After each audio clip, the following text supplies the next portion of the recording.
Is reality real? Are just ordinary people who are meant to be in this world for you.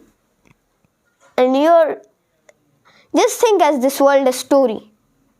You're the main protagonist.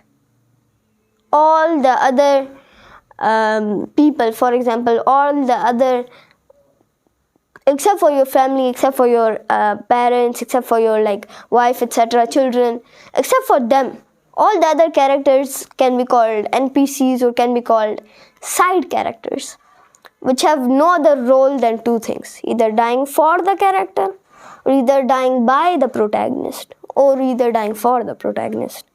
The main story revolves around 5 types of people: the main protagonist, sometimes heroine, or sometimes the wife, children, etc., then their parents, then brother, sister, and then finally the antagonist. Why did I say that? I don't know why. I said it in a very weird way. Antagonist. I said it in a novel way. In the novel, in literature, we call these characters.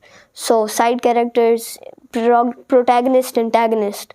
And antagonist can be also called the villain.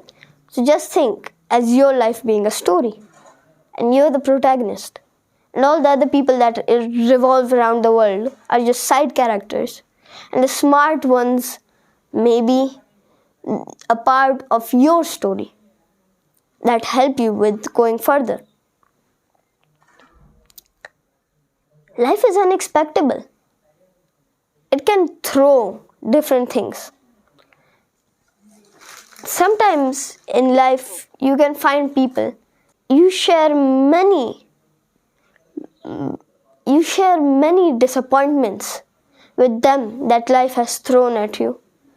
Many dreams that will never become true. Many goals that were never achieved. Many disappointments that life has thrown at you. You share everything with them. And you're excited when something new happens and you're excited to tell them. When you're sharing with them, they enjoy it. And they actually want to hear more from you about that. And I have such kind of a friend. And I shared this with him, and he said that it was also in his mind from a while.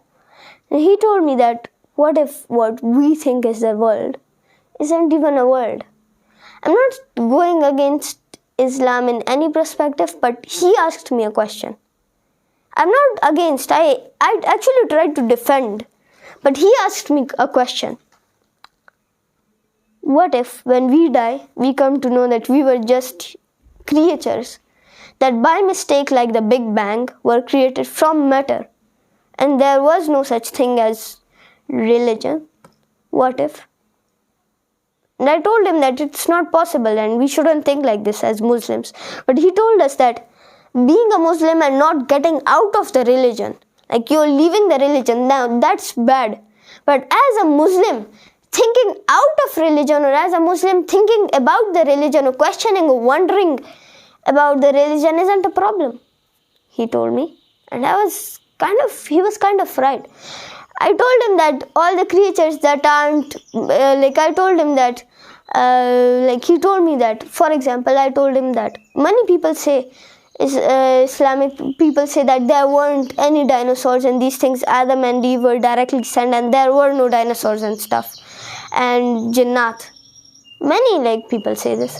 And I told him that in which book has it been written that koalas, in which part of Quran has it been written that koalas and penguins exist? It hasn't been written, but they still exist.